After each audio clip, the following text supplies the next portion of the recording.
Hey there, fellow DIY enthusiasts. Welcome back to our channel, where we make fixing household appliances as easy as pie.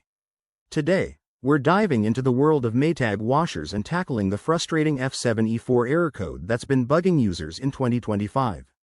If your washer is displaying this code, it usually means there's an issue with the motor speed or a communication problem between the control board and the motor. Don't panic. This is a common fix that you can handle at home with a few simple steps. First things first, safety is key. Make sure to unplug your washer from the power outlet to avoid any electrical mishaps. Give it about 5 minutes to fully discharge. Once that's done, let's start troubleshooting. Step 1. Check for any obvious issues.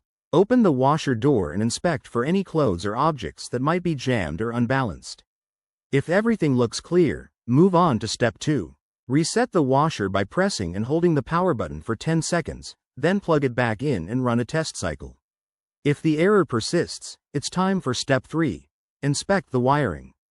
Carefully remove the back panel. You'll need a screwdriver for this, and look for any loose wires connected to the motor. Secure them if needed, but be gentle to avoid damage. Next, in step 4, check the drive belt. If it's worn out or broken, you'll have to replace it. You can find replacement parts online or at your local appliance store. Finally, if none of these steps work, it might be a more serious issue like a faulty control board, and that's when you should call in a professional technician. Remember, attempting repairs yourself can void your warranty, so proceed with caution.